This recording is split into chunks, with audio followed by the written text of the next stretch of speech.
Genre, elle défilait dans les couloirs de l'hôpital avec sa perche quand elle avait l'énergie. Enfin, genre, vraiment, elle était toujours très solaire, très drôle. Et enfin, c'était vraiment elle qui nous rassurait. Enfin, vous voyez, moi, je garde le moral, donc vous aussi, quoi. Et en fait, toi, tu vois ta petite sœur comme ça, au bord des larmes parce qu'elle en peut plus de souffrir. Et en fait, tu peux rien faire. Pour moi, ma sœur, c'était vraiment ma star. Et vraiment, genre, elle allait briller, tu vois. Donc, je me suis dit, genre, c'est pas parce que son cancer, il a fait ça que, genre, elle va pas briller, quoi. Donc, du coup, voilà, c'était important pour moi qu'elle soit l'héroïne d'un roman parce que écrire, c'est ce que je sais faire de mieux depuis que je suis petite. Les paroles s'envolent, les écrits restent. Donc même si elle est plus là et moi un jour je serai plus là et tout, au moins le livre il va rester. Bonjour à toutes et à tous et bienvenue sur le podcast d'Over the Rainbow, un podcast qui vous donne la parole pour venir raconter vos histoires. Ici vous allez apprendre des choses, vous informer, être sensibilisé à des causes, rire, peut-être pleurer aussi, mais ce qui est certain c'est que ces épisodes vont vous toucher. Le mantra ici c'est prenez soin de vous et prenez soin des autres et ça commence maintenant. Je vous laisse rejoindre ma conversation avec mon invité du jour.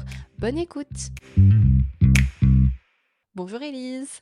Bonjour Capucine. Comment est-ce que ça va aujourd'hui pour toi? Ça va, merci. Et toi? Bah ça va, je suis trop contente de te voir, je suis hyper contente que tu m'accueilles chez toi, c'est très gentil, merci. J'étais vraiment, je voulais absolument qu'on se voit et au final ça a pu se faire parce que tu m'as accueilli chez toi, donc merci, Avec c'est grand super plaisir. gentil. Moi, tu fermes les yeux sur le bazar. Ça Non, va. franchement, ça va, c'est vraiment pas le bazar, hein, ou alors moi aussi c'est tout le temps bazar chez moi si c'est comme ça. Non, vraiment c'est très bien. Du coup, moi je te connais un petit peu parce que je te suis sur les réseaux sociaux, j'aime beaucoup ton compte et d'ailleurs tu as un podcast aussi. Mm. Je mettrai tout ça dans la barre d'infos. Mais pour les personnes qui ne te connaissent pas, est-ce que tu peux te présenter un petit peu? Oui, donc du coup, moi c'est Élise Giraudot, j'ai 29 ans, 30 ans cette année. Je suis ingénieure en informatique et autrice. J'aime aussi faire du sport, j'en fais 4 à 5 fois par semaine et voilà, je crois que c'est à peu près tout C'est pour déjà moi. pas mal. Oui, Déjà une vie bien occupée, on oui. peut le dire. Du coup, je te l'avais dit en off, mais pour que les personnes qui écoutent le sachent, moi en fait, je t'ai découverte d'abord via le profil de ta petite sœur Mmh. justement, que j'avais commencé à suivre, je sais plus exactement quand, mais quand elle a commencé à sensibiliser en tout cas sur son cancer. Et puis, justement, là, avant l'épisode, j'étais remontée parce que j'avais déjà un peu discuté avec elle. Et Mmh. le premier message que je lui avais envoyé, c'était le 13 janvier 2022. Donc, ça fait au moins OK. depuis là que je la suivais. Et c'est vrai que je m'étais dit que j'aimerais bien l'interviewer un jour pour qu'elle puisse sensibiliser sur le sujet. Et au final, du coup, c'est toi qui vas le faire à Mmh. sa place.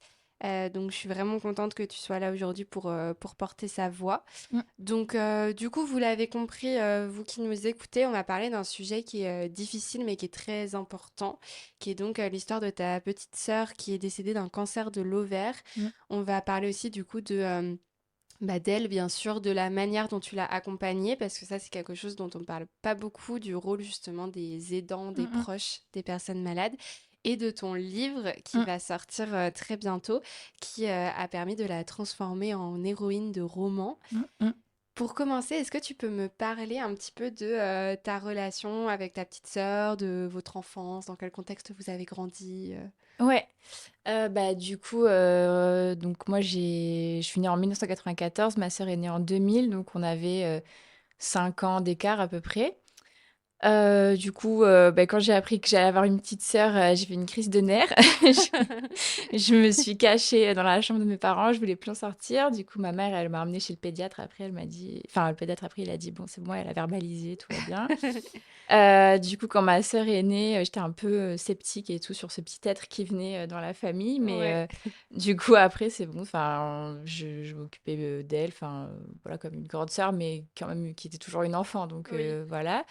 On a grandi ensemble, on s'entendait bien, on était, complices. Ouais. Nos parents, sont pas divorcés donc du coup, on avait aussi une enfance, bon après c'est parce que les parents sont pas divorcés qu'on a forcément une enfance choyée, mais c'était le cas, on Oui. avait, une enfance, enfin, bref, choyée avec notre mère qui était, prof de maths, enfin du coup, c'était quand même, important les études et tout, donc du coup sur ça, elle était assez stricte. Ouais. Après ma sœur a fait, sa crise d'ado, Mhm. qui a été assez, Voilà, Encore. genre, assez, dur. Moi, j'étais en prépa, maths sup, maths spé et c'est vrai que j'étais un peu dans mon monde, dans mes études, Dans tes vraiment, chiffres. voilà, c'est ça. Puis j'ai toujours été, un peu l'intello et tout, donc je Mmh. voulais absolument, bien réussir mes études, donc j'avais un peu mis des œillères parce qu'il se passait plein de choses à la maison dont je me suis pas rendu compte et dont on a parlé après. Et en fait, du coup, à partir de ce moment-là, la relation un peu où moi, quand j'étais, enfant, je surveillais beaucoup ma sœur. Genre, par exemple, quand on était, tu sais, dans les fêtes des mariages et tout, mes Mmh. parents, ils nous surveillaient, et moi, je surveillais ma sœur aussi. Genre, je Ouais. vérifiais tout le temps où elle était et tout. Et pareil, ben genre, quand je recevais mes copines à la maison, c'était hors de question que ma sœur, elle reste pas avec nous. Genre, toujours, elle restait, je faisais en sorte qu'elle reste avec nous, même si, voilà, elle avait 5 ans de moins, donc bah, voilà. Et en fait, pendant sa crise d'ado, ça s'est vraiment inversé, en mode, c'est elle qui me conseillait, parce que moi, j'étais une véritable, people pleaser, donc je suis toujours, mais Mmh. du coup, elle, pas du tout. Donc elle me dit: «Non, mais là, il faut que tu te rebelles, là, il ou elle se sert de toi, là, machin». Ouais. Du coup, c'était plus elle qui me donnait des conseils que l'inverse. Et après, je me suis mis avec un mec qu'elle aimait pas du tout. Et là, c'est elle, ouais, elle s'est vraiment découverte être très coquette, genre bien, aimer bien s'habiller, être à la pointe de la mode et Mmh. tout. Et moi, en fait, j'étais un peu pas. Enfin, j'étais un peu de plus en plus déprimée dans ma relation, donc je prenais Mmh. de moins en moins soin de moi. Donc, il y a aussi encore un fossé qui s'est creusé sur ça, parce qu'elle comprenait pas que je le tèche pas, en fait. Ouais. Et du coup, après, quand je les tèche, on s'est plus rapprochés. Du coup, là, ben, je me disais, ah ben tiens, j'aimerais bien plus plaire et tout. Donc, elle me donnait des conseils, elle me prenait en photo, Ouais. elle m'aidait à faire les boutiques, enfin, des trucs comme ça. Et on était vraiment complices sur le fait de, ben moi, je lui fais des photos pour son Insta, les réseaux sociaux.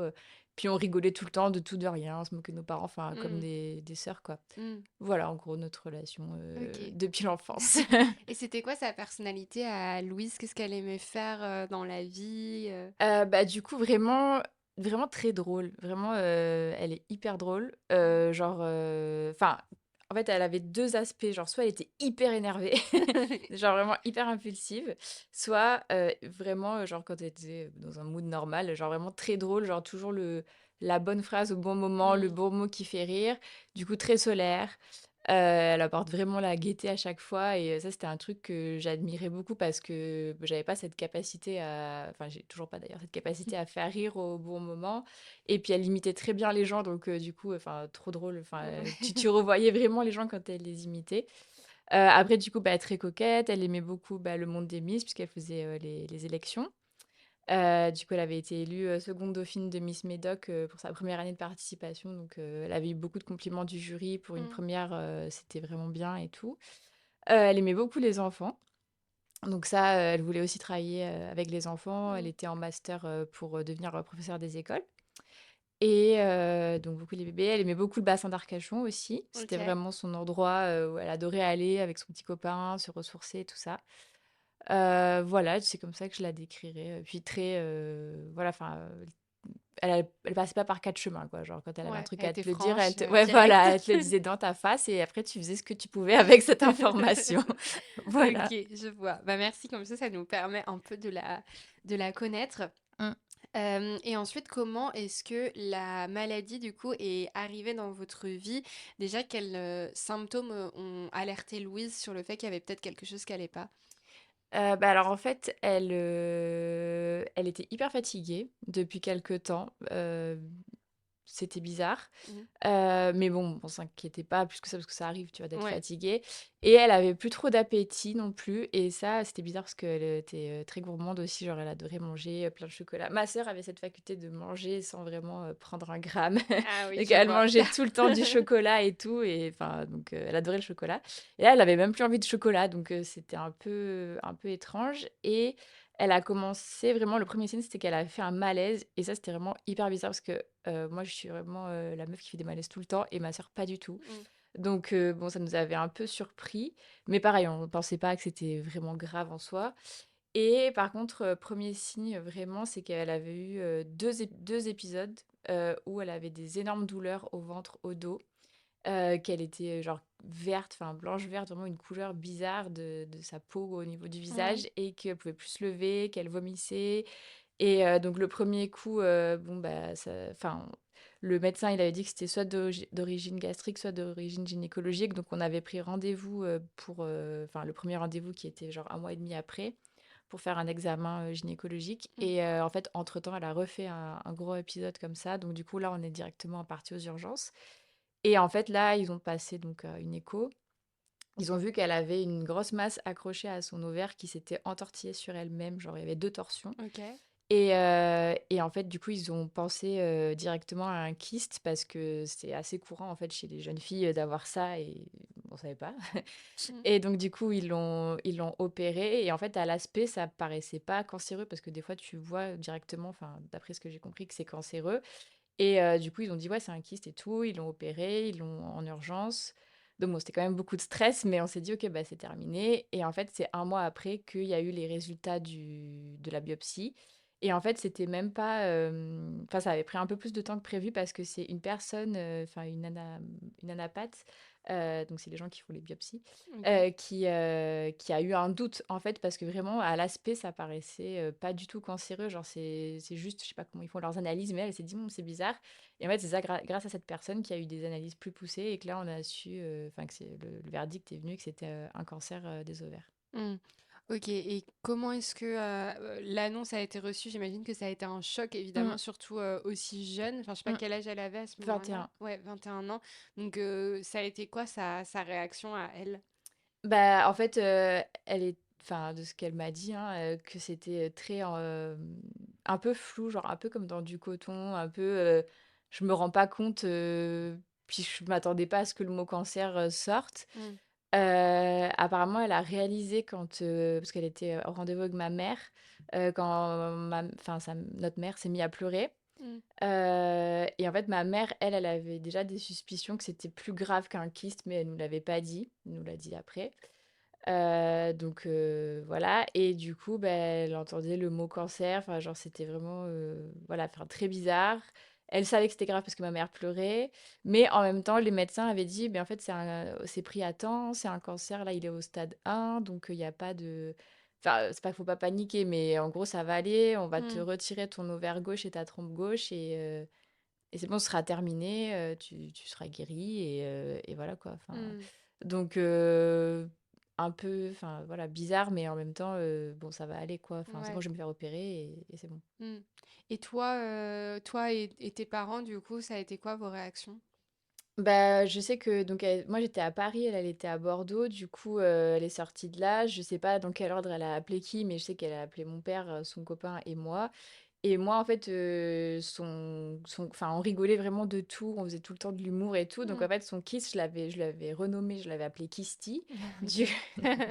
Vraiment, j'étais à des lieux de penser que ça allait Ouais. être grave, hein, enfin, c'est Mm. pour dire. Du coup, je lui avais envoyé un message, je lui avais dit alors les résultats de Kisty, parce que du coup, je savais elle avait un rendez-vous de suivi pour aussi ses cicatrices, tout ça, ce jour-là. Et en fait, j'étais à la salle de sport et du coup, elle m'envoie, elle me dit est-ce que je peux t'appeler? Du coup, Mm. j'étais là, c'est bizarre. Ouais. Mais vraiment toujours pas en train de penser que c'était un truc grave, quoi. Du coup, je l'appelle dans les vestiaires et là, elle me dit non, mais en fait, elle me dit «Ah, mais fais ta séance et tout, je te dirai après et tout. Je dis bah non, tu me dis moi maintenant. Enfin, et là, elle me dit non, mais en fait, c'est cancéreux, j'ai un cancer. Du coup, j'étais là, Ouais. quoi? Enfin, genre vraiment, je tombe des nues. Genre, enfin, c'est pour dire, j'ai même, enfin, je me rappelle en fait du moment, mais je me rappelle même plus trop des émotions, des réactions. Enfin, vraiment, j'y croyais pas. Mais en fait, moi, depuis que je suis petite, je me dis toujours que ma famille, elle était, enfin, on était sous une bonne étoile. Donc, je me suis dit, ok, bon, là, il y a le cancer, mais donc elle m'explique, stade 1, machin, ça va être Mm. pris à temps. Je me dis, non, mais c'est bon, en fait, enfin, elle va se faire opérer et puis tout va repartir comme avant parce que dans ma famille, voilà, tout va toujours bien en soi, même s'il y a des tensions, même s'il y a des disputes, Oui, enfin comme voilà, dans toutes mais les genre, familles, mais ça ouais, va, quoi. voilà, genre c'est bon, enfin il va rien se passer de grave, quoi. Mm. Mais du coup, bon, j'ai raccroché, j'étais là, qu'est-ce que je fais? Est-ce que je fais ma séance? Est-ce que je rentre chez moi pleurer? Parce que le mot cancer fait peur, quoi. Ouais. Donc j'étais là, bon, finalement, je me suis dit, je vais faire ma séance. Puis après, je suis rentrée chez moi et après, j'ai pris des billets et le lendemain, je suis partie à Bordeaux direct parce que même si, soi-disant, ça allait, enfin, j'étais là en mode, bah, ma sœur a un cancer, quoi. Mm. Enfin, je vais pas rester loin, ça, Ouais. voilà, quoi. Bah ouais, c'est hyper choquant, surtout à 21 ans, tu vois, Oui, bah enfin, oui. c'est pas un truc auquel tu penses Ah non, pas du du tout. tout, ouais. Et pour tes parents, ça a été comment? Parce que j'imagine aussi que Bah, ça a dû être super choquant. ouais, ouais, ouais. Bah, ma mère, comme je dis, elle avait déjà pensé. Mm. Donc voilà, enfin après elle essayait d'accompagner au mieux Louise. Enfin vraiment ça a été les bras, le cœur, les poumons, enfin tout Mm. pendant toute la maladie. Mais ma mère, enfin je sais pas sur le moment vraiment je sais pas exactement. Je sais juste que du coup elle a pleuré, mais je sais pas vraiment ce qu'elle pensait. Après ma mère elle est de nature très pessimiste, donc du coup Ouais. enfin, je pense pendant toute la maladie, elle voulait pas trop se faire d'espoir, même si je pense qu'elle a eu quand même des moments où où elle y croyait, mais elle était plus dans le pessimisme et mon père plus dans le déni, en Mm. mode oui, enfin, il savait ce qui se passait, il était là pour ma sœur si elle avait besoin de quoi que ce soit, mais je pense qu'il vivait plus en mode c'est un peu sur le enfin même pas en mode c'est sur le côté parce que c'est partout en fait le cancer, mais un peu en mode bon, on continue de vivre comme si Ouais, rien pas trop envie d'y n'était. penser. Ouais, voilà, c'est Ouais. ça. Ok.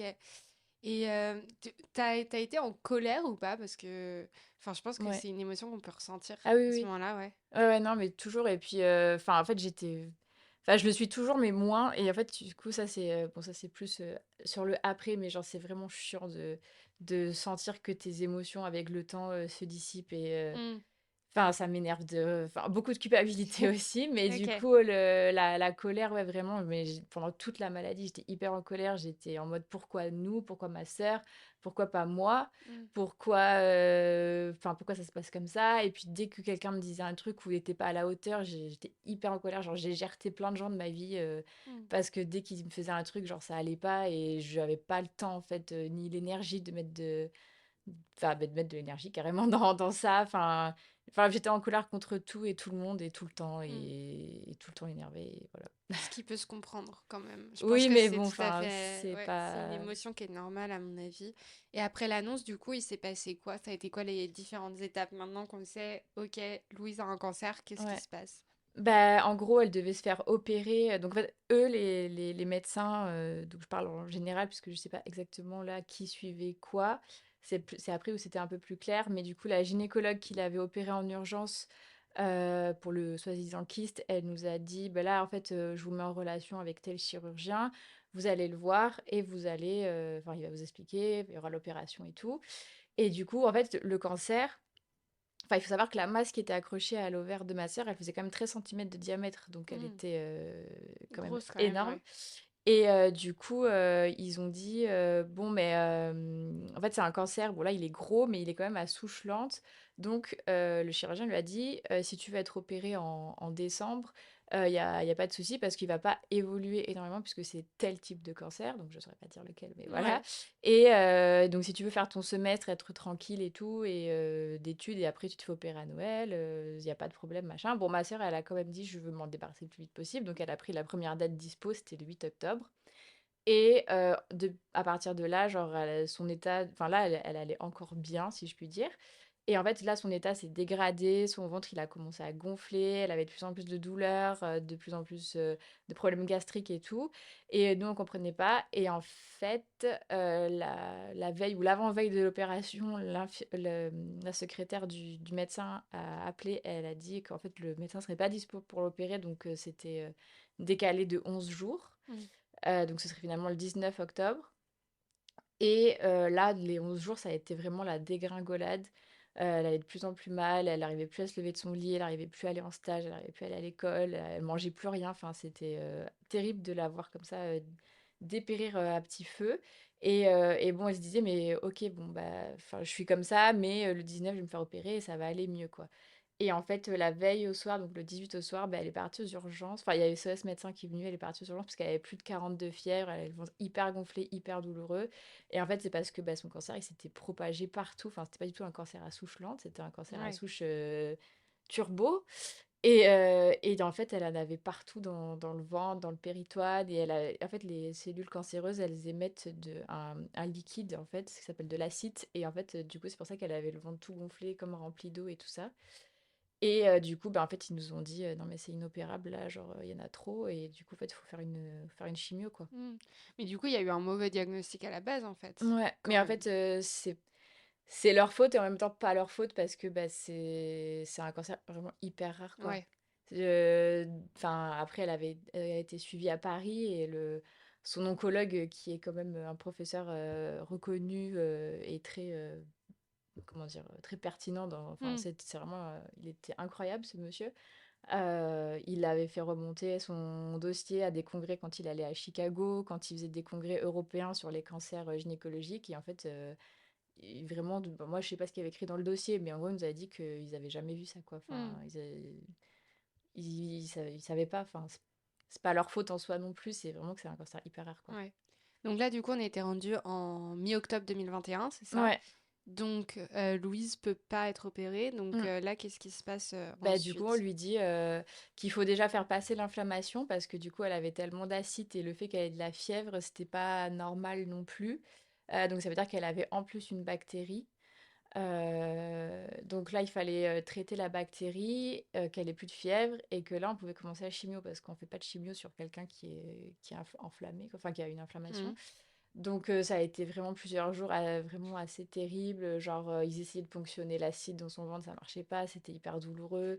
Ils voulaient lui faire baisser la fièvre, ça baissait pas. Enfin, ma sœur, elle, c'était vraiment, enfin, beaucoup de souffrance déjà psychologique de se dire: «Ah ben en fait, je vais avoir une chimio», alors que pas du tout, elle pensait pas. Puis, enfin, tous les changements physiques aussi parce que, bah, oui, enfin, elle voulait guérir Mmh. forcément, mais, elle avait pas non plus super envie de perdre ses cheveux, super envie de perdre ses ongles, de Ouais. s'amaigrir, tout ça. Donc, ça peut paraître futile, mais bon, enfin, c'est plein de Ouais. bouleversements d'un coup et pour D'un une coup, jeune ouais. fille, c'est voilà, Mmh. enfin, même si voilà, elle est OK, t'es toujours jolie même quand t'as pas de cheveux, mais bon, enfin, c'est quand même, Oui, ça fait quelque un chose, choc. quoi. Enfin, Oui, pour voilà. tout le monde, ouais, Oui, oui. c'est choquant de se dire que Donc, d'un coup, tout ouais. te tombe dessus, en fait, Bah, du c'est jour au ça et lendemain. surtout qu'en plus, elle pensait vraiment, avoir l'opération et plus rien, quoi. Ouais.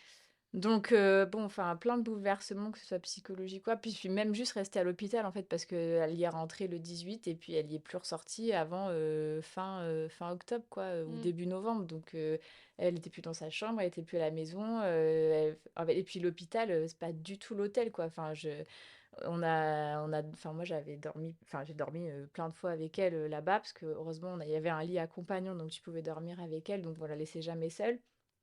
Mais, en fait, genre toute la nuit, tu es là, tu dors, il y a quelqu'un qui rentre pour vérifier tes constantes, tu dors, il y a quelqu'un qui rentre pour vider la poubelle, tu dors, il y a quelqu'un qui rentre pour te mettre le petit déj, Mmh.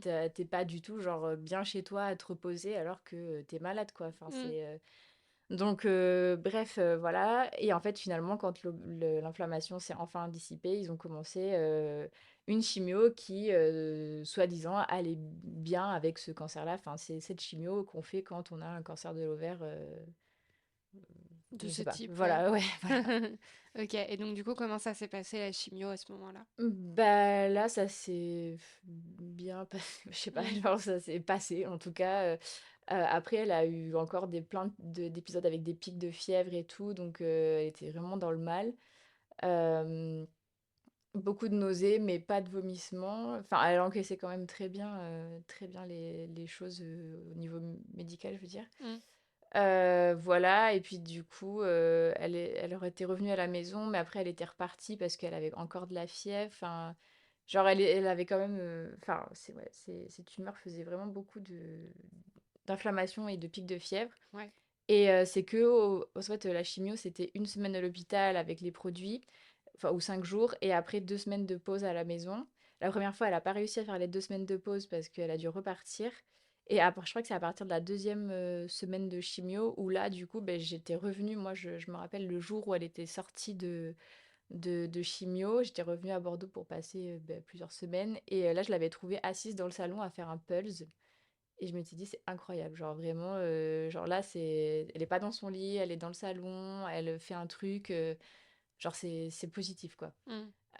Donc c'est à partir de là où ça allait de mieux en mieux, on va dire, son état, même si bon, à chaque fois, les semaines de chimio, c'était compliqué puisque, bah, elle avait des nausées, elle avait, l'inflammation, des trucs comme ça, mais ça allait dans le bon sens, on va dire. Ouais. Et du coup, psychologiquement, à ce moment-là, elle, comment elle allait? Et toi aussi, en tant que proche, vous vous sentiez comment? Elle, Genre, elle était assez, bah, de toute façon, elle était pas bien, enfin, genre, elle voulait pas vivre ça, quoi. Mm. Après, elle se disait: «Bon, ben voilà, c'est le chimio». Après, on savait qu'il y aurait une opération et que normalement, bah, après cette opération, encore une fois, c'était censé être terminé. Donc elle se disait: «Bon, là, j'encaisse ça. Après, je fais mon opération et c'est bon». Donc je sais qu'on en parlait pas mal. On se disait: «Oui, bah, tu vois, quand tu auras 25 ans, tu auras déjà vaincu un cancer, c'est un peu badass et tout». Genre, on parlait pas mal de ce qu'on ferait après, genre pour sa guérison, et tout. Donc enfin, encore quand même dans un mood un peu, optimiste Ouais. et c'est bon, ça va aller. Et moi, beh, je sais pas, enfin, genre, j'étais en mode: «Qu'est-ce qui se passe, quoi?» Enfin, Mm. mais en même temps, c'était un quotidien qui pouvait, ni être organisé parce qu'en fait, on savait pas comment elle allait réagir chaque jour, ni, être, pas organisé parce qu'il fallait toujours être à la disposition de l'hôpital puisque si jamais il se passait quelque chose, bah, il fallait y aller directement. Ouais. Donc en fait, on pouvait pas organiser d'autres trucs à côté par rapport à l'hôpital. Donc c'était vraiment cancer, cancer, cancer, cancer. Et en fait, c'était partout cancer, quoi. C'était, là, dans mon couple, c'était ma sœur a un cancer, donc moi, je suis pas forcément bien. Et puis en plus, moi, je vivais beaucoup la maladie de ma sœur par procuration. Enfin, c'est vraiment comme ça que j'ai réagi. Donc si elle allait bien, c'était une journée où j'avais le droit d'aller bien. Si elle allait pas bien, j'étais pas bien. Donc en fait, j'étais vraiment en train de vivre au rythme de ça aussi. Mm. Ce qui est pas forcément la meilleure chose à faire. Mais bon, enfin, voilà, on réagit comme on peut avec Bah ce oui, qu'on c'est a. ça, ouais. Et, et voilà quoi, enfin, là, quand j'essaie d'y repenser, c'est assez flou. Enfin, les autres souvenirs sont moins flous, mais genre là, c'était plus en mode, Mm. qu'est-ce qui se passe quoi? Enfin, Ouais. Un peu sonné en fait par ouais, les. voilà, c'est ça. Genre, c'est trop bizarre. Enfin, du jour au lendemain, ta vie n'a plus rien à voir avec la Mm. vie d'avant, quoi. Donc il y a eu cette chimio, ensuite donc une opération. Ouais. Et après, après cette opération, comment ça s'est passé? Qu'est-ce qui a été le verdict? Bah, après l'opération, ma sœur, bah, du coup, elle a eu une semaine quand même pour se remettre. Enfin, je me rappelle, enfin, c'était encore plus terrible parce que en fait, donc elle avait été opérée de tout. Enfin, elle avait été, bah, désolée, mais ouverte en deux, Ouais. vraiment, clairement. Donc, elle avait une énorme cicatrice comme ça. Donc, en fait, elle était comme ça, genre bloquée, elle pouvait plus bouger, elle souffrait énormément. Et puis, en plus, c'est tout le truc, genre, il faut que ton système gastrique se remette en route, donc tu peux rien manger. Dès que tu avales un truc, c'est une douleur extrême. Enfin, c'est vraiment hyper compliqué aussi le post-opératoire. Et du coup, bon là, ça a été, je pense, ouais, au moins une semaine, terrible, quoi. Et après, beh, elle allait mieux quand même. Enfin, on a pu, partir, à la montagne. Donc c'est le dernier truc, qu'on a fait vraiment, ensemble de genre, je veux dire, sortie Ouais. de Bordeaux, quoi. Et puis elle avait pu skier et tout, genre vraiment on était, enfin genre c'était incroyable quoi, enfin Mm. une force de la nature. Enfin je veux dire moi je me fais prendre une prise de sang, je tombe dans les pommes. Elle se fait opérer avec un cancer, elle skie quoi, j'étais là: «OK». Du coup non, enfin c'était cool, elle avait pu faire, ça avec, enfin il y avait son copain qui était venu avec nous, enfin genre hyper cool. Mais après, on a eu les résultats de l'opération et en fait, pas cool du tout parce que, beh, il y a tout enfin le chirurgien qui l'a opéré, il a vraiment fait au mieux. Enfin, il était très méticuleux et tout. C'était pas le même chirurgien que la première fois, enfin celui qui l'a pas opéré du coup. Mm. Et il avait regardé en gros ce qu'il nous a dit, tous les organes, il avait pris enfin il avait enlevé, il avait ratissé large en gros pour pas qu'il y ait que les cellules aient touché les autres cellules et tout. Enfin et en fait, quand il y avait eu la biopsie, ben des fois la chimio, elle avait marché à 95, donc ce qui avait été retiré était quasiment mort et des fois ça avait marché qu'à 5 et du coup, c'était encore hyper actif et du coup, ça veut dire que dans son péritoine et dans son environnement, gynécologique, là, il y avait encore des cellules microscopiques, qui, allaient, finir par grossir et du coup, Mm. bah, redevenir, enfin, elles étaient déjà cancéreuses, mais genre grossir et faire, de la merde, quoi, à l'intérieur. Ouais. Donc voilà. Et sur toute cette période-là, donc de début de chimio, d'opération et tout ça, Louise, avec ses autres proches, comment ça se passait aussi? Est-ce qu'elle a, avec ses amis, enfin même son copain, tout ça, j'imagine que c'était un chamboulement aussi pour tout le monde. Mmh. Elle a été quand même soutenue ou est-ce qu'il y a des proches qu'elle a perdus en cours de route? Bah, là, son copain, lui, il était plus en mode dans le déni, lui aussi, on va dire. Mm. Enfin, même s'il était resté au début, quand elle devait se faire opérer, qu'elle s'était pas fait opérer, il était resté et tout à Bordeaux parce que lui, il faisait ses études en Espagne. Donc, Ok, du coup, complexe. voilà, ouais. déjà, ils étaient en relation à distance, c'est pas facile. Mais du coup, lui, il était resté quelque temps, puis après, il avait dû partir faire ses études en Espagne, parce que même si son directeur, il était compréhensif, fallait quand même qu'il aille, Oui, bah oui. voilà, faire ses études. Et puis, ses amis, là, elle avait encore, enfin, les potes qu'elle s'était fait au début de son master, parce qu'elle venait juste de rentrer en master, eux, Ouais. ils étaient venus la voir à l'hôpital une fois. Elle avait d'autres amis qu'elle avait eu quand elle était en licence qui étaient venus la voir aussi, ça je me rappelle. Et enfin là, les gens étaient encore assez présents. Ouais.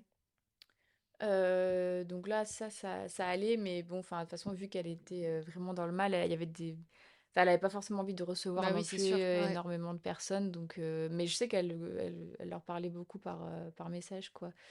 Il y a juste une personne de notre famille qui nous a dit... enfin, genre, en fait, ma sœur, elle avait fait une story privée quand elle avait été opérée de son kyste, là. Et en fait, c'était quelqu'un de notre famille qui était très proche, qui avait pas du tout réagi alors qu'il avait vu qu'elle était à l'hôpital. Mm. Et mais là, enfin, à ce moment-là, on savait pas que c'était un cancer. Et en fait, là, il l'appelle pendant qu'elle est en chimio en lui disant: «Mais attends, mais je viens d'apprendre que tu as un cancer, tu me l'as pas dit et tout». Elle lui dit: «Bah ouais, bah, tu pas pris de nouvelles, en fait, Mm. voilà». Et donc lui, il a disparu de la circulation. Ouais.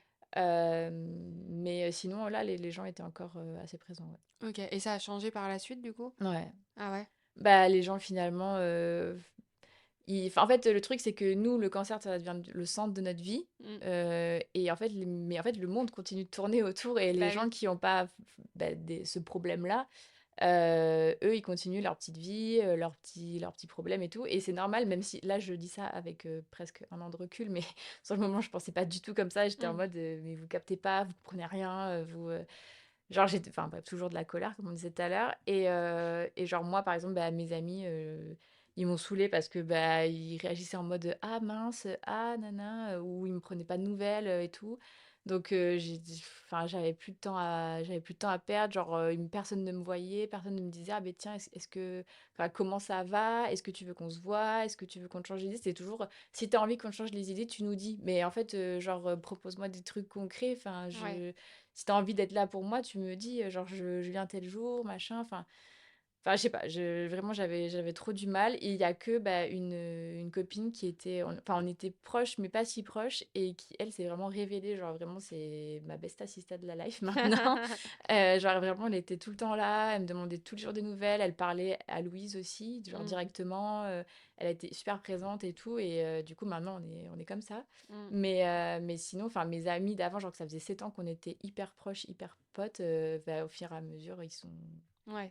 Genre, voilà, enfin, je ne faisais plus d'efforts et eux non plus. Et Mm. voilà. Ok.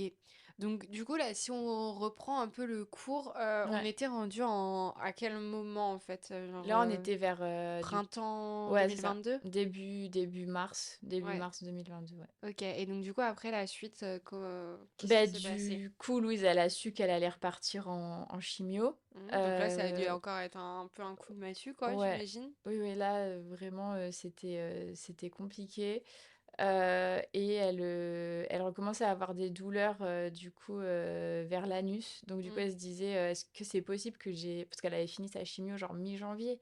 Du coup, elle se disait, est-ce que c'est possible que j'ai déjà encore une tumeur suffisamment grosse pour me faire mal comme ça?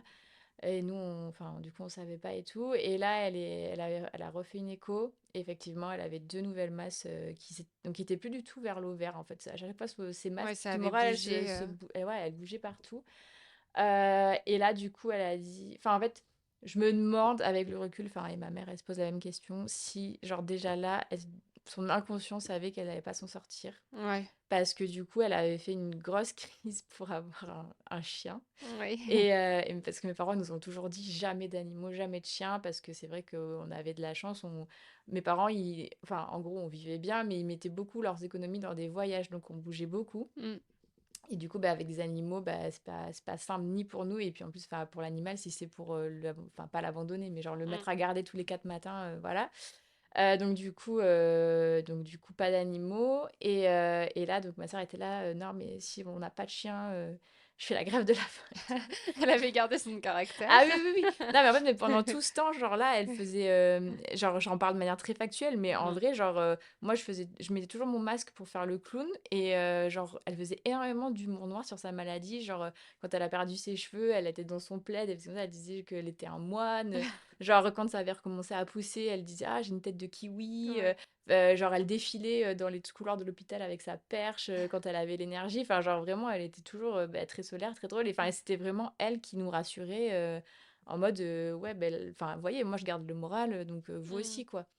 Donc, ouais, enfin, toujours son caractère, genre en mode, si j'ai pas de chien, je fais la grève de la faim et tout.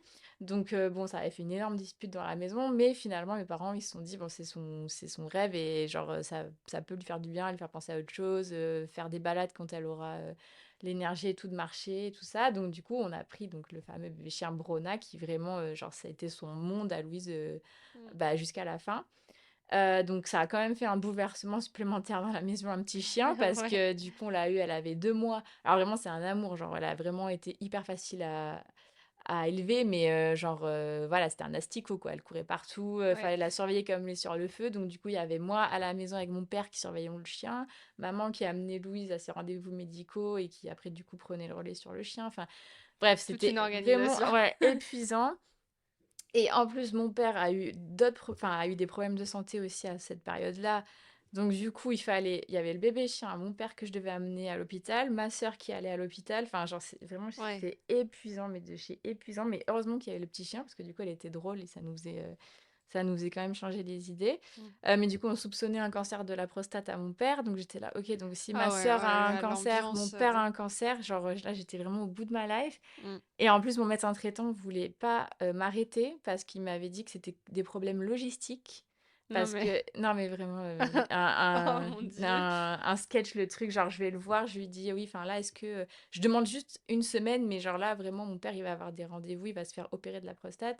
Ma soeur, voilà, genre, ma mère, elle peut pas gérer tout le monde. Et moi, je peux pas être sur Paris, là, il faut vraiment que je sois là pour ma famille. Et il m'a dit que c'était des problèmes logistiques. J'étais là, Non merci mais frère. c'est Donc, fou d'être autant insensible. ouais. Enfin. Bah, surtout, en plus, c'était notre médecin de famille, quoi. Ah Enfin, ouais, genre, ça faisait c'est des, c'est des années fou. qu'on le connaissait. Ouais. Donc, bon, bref, voilà. Finalement, mon père dit merci, c'était pas un cancer, c'était juste un problème de prostate Mm. que les hommes âgés ont aussi Ouais. régulièrement. Enfin, voilà. Du coup, après, ça s'est arrangé, on va dire. Et là, du coup, bah, ma sœur, elle est repartie en chimio. Et donc, c'était vraiment encore plus dur pour elle psychologiquement parce que, bah, encore à l'hôpital. Là, elle commençait vraiment à plus pouvoir se le voir en peinture, l'hosto. Même si au début, elle y trouvait un certain réconfort parce que du coup, elle savait que s'il y avait un problème, elle allait directement être Mm. prise en charge. Là, enfin, à force, c'est pas qu'elle arrivait à, genre, elle était un peu médecin quand même, tu vois, genre elle savait quand il fallait faire quoi et tout, genre même les chimios, elle aurait pu se les poser elle-même parce que Ouais. vraiment elle vérifiait tout et tout. Donc du coup là, elle savait beaucoup mieux se gérer à la maison, même si elle avait un pic de fièvre, elle savait ce qu'il fallait faire et tout ça. Donc du coup voilà, et en plus bah, elle est loin de son petit chien, donc Mm. du coup Compliqué, ouais. encore plus compliqué. Et là, je crois que c'est là, je sais plus si c'est là ou si c'était un peu avant, mais elle a été commencée à être suivie par une psychiatre qui était super. Donc je pense que ça lui faisait du bien quand même au moral d'avoir quelqu'un comme ça qui pouvait la soutenir à ce niveau-là parce que faut savoir qu'elle nous parlait très peu en fait. Enfin, elle faisait beaucoup d'humour, elle nous disait des trucs, mais en tout cas sur vraiment Comment elle allait, quoi. ouais, vraiment au fond, genre elle disait pas trop. Parce que je pense qu'elle savait que ma mère, elle était déjà de nature pessimiste. Moi, elle avait décrété, bon, c'était vrai, que je paniquais pour un rien. Et moi, et mon père qui était plus dans le déni, du coup, elle parlait pas trop, en fait, genre Mm. vraiment de ce qu'elle pensait vraiment au fond d'elle, quoi. Donc, c'était bien qu'elle puisse en parler à quelqu'un quand Ouais. même, quoi. Donc voilà, elle est repartie en chimio, cette chimio-là a mieux marché que la première, parce que genre enfin au mi-parcours, genre il restait que des infiltrations. Mm. Donc du coup, bah, c'était très positif. Mais à la fin de cette chimio-là, son oncologue de Bordeaux l'a mis donc en relation avec l'oncologue de Paris, donc le professeur dont je parlais avant. Mm. Et parce qu'il s'était bien rendu compte que même si voilà, enfin, la chimio avait mieux marché, elle allait quand même pas tuer toutes les cellules cancéreuses, même les microscopiques qui pouvaient du coup, enfin qui allaient grossir dans tous les cas. Donc il fallait faire un truc un peu plus costaud en fait pour sauver ma sœur. Et c'est comme ça que du coup, bah, de juillet à début août, elle devait aller tous les jours. En fait, c'était terrible parce qu'on lui disait, il faut vraiment que tu tu te reposes avant de partir à Paris faire tes grosses chimios.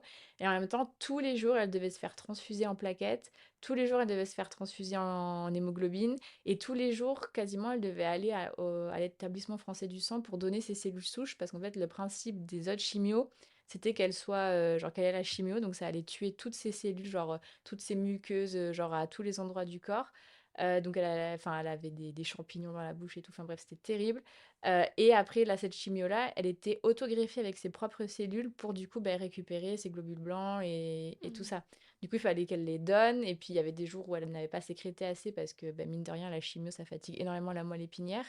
Donc, bref, beaucoup de souffrances encore physiques et psychologiques parce qu'elle avait juste envie, c'était d'aller à la plage et de profiter avant d'être enfermée un mois à l'hosto, quoi. Donc, Mhm. là aussi, vraiment enfin, des moments ouais, Ouais, compliqués, en quoi. fait, enfin, c'est bien que t'en parles comme ça parce qu'on se rend pas compte à quel point une chimio c'est vraiment physique et Ah oui, oui. c'est épuisant quoi. Ah ouais, ouais, Je ouais. trouve qu'on d'un œil extérieur on réalise pas ça du tout. Mm, mm. Et donc là on arrive à donc août Ouais, 2022 ouais, donc là grosse chimio ouais. qui du coup a été dure à vivre je Ouais, suppose. ouais, ouais. Là, c'était vraiment la descente aux enfers. Enfin, enfin, genre, on était déjà dans l'enfer, mais Ouais. encore pire. Genre, vraiment, c'était. Enfin, moi, ça me faisait hyper mal au cœur. En fait, pendant tout ce temps-là, enfin, moi, j'avais forcément mal au cœur, mais j'étais vraiment en mode, en fait, je ne peux rien faire. Genre, vraiment, c'est terrible, ce sentiment d'impuissance. Mm. Et je sais que mes parents pensaient la même chose, mais enfin, du coup, c'est moi qui parle, mais je sais que voilà, tout l'entourage pensait la même chose. Mais genre, en fait, on pouvait rien faire Mm. pour l'aider. Enfin, genre, moi, enfin, genre, il faisait hyper froid dans sa chambre stérile. En fait, elle était enfermée pendant un mois où elle sortait pas du tout de la chambre. Et c'était ça pendant 3 fois, en fait. Mm. Et en fait, genre, il faisait froid, elle avait enfin, là, du coup, elle vomissait tellement c'était violent, elle avait, des sécheresses partout, elle avait des champignons plein la bouche, elle avait la bouche gonflée, les lèvres gonflées, desséchées, enfin, genre, vraiment des signes physiques, très, très durs. Et en fait, toi, tu vois ta petite sœur comme ça, au bord des larmes parce qu'elle en peut plus de souffrir, que ce soit psychologiquement parce qu'elle est genre, elle se dit: «Mais pourquoi moi? Enfin, pourquoi il m'arrive ça?» et physiquement. Et en fait, tu peux rien faire. Genre, je lui avais acheté des chaussettes pour qu'elle ait pas froid aux pieds, mais genre, enfin, c'est ridicule, enfin, c'est pas ridicule, mais genre, tu vois, c'est un grain de sable au milieu de toutes ces Mm. souffrances et mais vraiment, tu peux rien faire pour la soulager en fait. Ouais, c'est horrible. Donc, ouais, non, c'était vraiment horrible. Et puis ma sœur là, elle commençait, enfin, autant elle faisait beaucoup d'humour avant et tout, autant là, elle commençait vraiment à perdre en fait cette étincelle de joie de vivre et d'aura solaire qu'elle avait. Et du coup, c'était de plus en plus dur. Et donc là, je sais qu'elle avait, parce qu'elle avait arrêté son suivi avec sa psychiatre, et là, elle l'avait repris. Et là, je sais qu'elle l'avait mis, qu'elle lui avait donné des antidépresseurs. Et à partir de ce moment-là, ça allait un peu mieux. Bon, ça faisait pas non plus des miracles, mais ça l'avait quand même aidé à tenir ces 3 mois-là, tout en se disant que, bon, enfin, genre, essayait de garder quand même la ligne d'arrivée qui était, ok, ces 3 chimios-là, une autre opération, et après, vraiment, c'est terminé parce que ces chimios-là, elles sont 50 fois plus dosées qu'une chimio normale. Et, enfin, genre, en gros, je souffre pas tout ça pour rien, quoi. Mm. Genre, c'était vraiment. Je sais que c'était ce qu'elle avait en tête, mais bon. Je pense qu'elle était de plus en plus dans ce truc de. Genre, je fais tellement de choses, ça marche jamais. Est-ce que vraiment. Enfin, genre, elle y croyait pas trop, en fait, Ouais, elle avait plus trop finalement. d'espoir à ce moment-là déjà quoi. Ouais, je pense que vraiment dans sa tête, là, à ce moment-là, parce que je sais que quand elle nous avait, là, enfin, j'allais dire, je spoil la suite MDR, Mm. c'est pas une histoire. Non, mais enfin, genre, je sais que quand elle nous a dit qu'elle allait, que peut-être si ça marchait pas et tout, elle allait arrêter ses traitements parce qu'elle en pouvait plus de l'hôpital. Genre, elle nous a dit qu'elle y avait déjà pensé pendant qu'elle était en bulle stérile. Donc, je Ouais. sais que là, enfin, déjà, elle se demandait si vraiment c'était possible en fait de guérir, quoi, vu Mm. tout ce qu'elle endurait. Ok. Et après ces 3 mois de du coup de chimio vraiment hardcore, là Ouais. pour le coup, plus l'opération, on en était où au niveau des résultats? Ben, en fait, là, après les trois chimios, ça s'est arrêté en mi-novembre 2022. Et là, elle devait être opérée hyper rapidement parce qu'en fait, ça, pareil, on le sait pas, mais voilà. En gros, une chimio, elle continue à faire son effet entre 4 à 6 semaines après l'arrêt. Et du coup, c'est pour ça qu'il faut être opéré hyper vite, en fait, Mm. pour garder les effets de la chimio et que les cellules se renouvellent pas, les cellules cancéreuses. Et en fait, donc, elle devait avoir une opération le 12 décembre. Sauf qu'en fait, quand elle passait les IRM, ils avaient du mal en fait à voir où étaient ces cellules cancéreuses parce que là, elles étaient accrochées, enfin vers les uretères, mais ils savaient pas si elles étaient accrochées aux uretères, si elles étaient juste derrière, enfin, du coup en fait ils lui Ouais. ont fait une célioscopie, donc c'est un truc où tu mets une petite caméra et tu vas voir. Et en gros, elles étaient dans un repli de la poche du péritoine et accrochées aux uretères. Et Mm. du coup, bah là, ils se sont dit, ok, donc en fait, il faut faire une opération à quatre mains, donc avec un gynécologue et avec un urologue, pour pouvoir faire ça correctement et vraiment tout enlever, quoi. Et en fait, bah, déjà que c'est compliqué d'avoir une date avec un chirurgien, avoir Ouais, une date ouais, avec deux j'imagine pas, ouais. chirurgiens, surtout qu'en plus, ils allaient être mobilisés toute une journée parce que du coup, ils faisaient genre des scénarios, genre suivant comment est-ce qu'ils allaient trouver exactement où est-ce qu'ils allaient genre sectionner ces uretères. Parce qu'en fait, les uretères, tu peux en sectionner qu'un, si je dis pas de bêtises. Parce que du coup, après, c'est trop compliqué pour que l'urine circule. Donc du coup, il pensait genre faire ça d'un côté et le raccorder à la vessie, et l'autre, il fallait qu'il prélève un bout d'estomac pour le raccrocher et raccrocher la vessie. Enfin, genre une opération, mais genre énorme. Enfin, nous, on se disait, mais ok, ça va peut-être la... Enfin, on pensait que ça allait la sauver de son cancer, mais c'est quoi les séquelles après? Parce que, enfin, genre te sectionner un bout d'estomac et couper les uretères, enfin, c'est pas non plus anodin comme Ouais. geste chirurgical, quoi. Donc, bref, du coup, finalement, ma sœur a une vessie très souple, Mm. ce qui fait qu'elle a Mm. pu être raccordée directement sans prélever de bout d'estomac. Mais bon, ça a été une journée terrible. Elle s'est fait opérer du coup le 4 janvier 2023, donc le jour de son anniversaire. Donc, du coup, on se disait, mais en fait, c'est un signe, genre, c'est bon, c'est une renaissance, là, c'est sûr, elle va être guérie et tout et tout. Quand ma sœur s'est réveillée, genre, elle était vraiment en mode. Enfin, les chirurgiens, ils sont venus nous dire que eux ils avaient retiré tout ce qu'ils voyaient à l'œil nu, donc pour eux, bah, c'était. Enfin, c'est bon, c'était OK, quoi. Ma sœur, elle était là en mode, j'arrive pas à croire, qu'on m'ait tout enlevé et tout. Enfin, genre, elle était quand même assez sceptique. Mais bon, les résultats, les jours d'après, ils étaient hyper encourageants. Son marqueur tumoral, en fait, c'est un taux en fait qu'on te dose dans le sang. Il descendait hyper rapidement. Donc, c'était vraiment encourageant. On se disait, bah, c'est bon, ça va. Mm. Donc, du coup, ma sœur, elle recommençait à faire des plans. Genre, elle et moi, je sais qu'on était allés manger une crêpe. Elle m'avait parlé de ce qu'elle voulait refaire comme étude. Enfin, elle voulait reprendre. Elle voulait refaire un stage en maternelle comme elle avait fait en 2021, en attendant de reprendre son master à la rentrée. Enfin, genre, du coup, elle commençait à se reprojeter. Elle avait gagné un shooting photo avec une marque qu'elle voulait faire absolument. Et du coup, elle m'avait dit, on va le faire ensemble, machin. Enfin, du coup, là, c'était vraiment une bonne période parce que ben, on commençait à repenser à l'avenir hors du cancer et hors de l'hôpital, quoi. Mm. Ok. Et avant de parler de la suite, je me demandais, je crois que c'est un sujet que tu as abordé dans ton livre, justement, sur le milieu de l'hôpital et Mm, le rôle des soignants et tout ça. Est-ce que mm. vous êtes tombé sur des personnes vraiment mal intentionnées ou au contraire des super personnes? Enfin, Bah, il y a eu un peu les 2. Enfin, dans les super personnes, je penserais à Amélie, du coup, qui est c'était une aide-soignante qui était à Bordeaux. Elle, bah, enfin, je la vois toujours, et ma sœur, elle était devenue hyper amie mm, avec elle. Enfin, c'était même en dehors de la relation soignant-patient, enfin, parce qu'elle la voyait à l'extérieur et tout ça, quand elle était plus à l'hôpital de Bordeaux, mais à l'hôpital de Paris. Donc elle, vraiment incroyable, vraiment la joie de vivre incarnée. Enfin, ça faisait vraiment du bien d'avoir quelqu'un comme ça à l'hôpital. Et le professeur, enfin l'oncologue de ma sœur de Paris, vraiment ce monsieur incroyable, quoi. Enfin, il était hyper proche de ses patients. Enfin, il prenait toujours des nouvelles. Enfin, je sais qu'il a appelé ma sœur hyper souvent et on le voyait faire avec ses autres patients. Enfin, vraiment quelqu'un de passionné par son métier et qui voulait vraiment sauver tout le monde, quoi. Enfin, vraiment très, très... Et puis très, très clair. Et puis il faisait des petites blagues. Enfin, ça, c'était super agréable.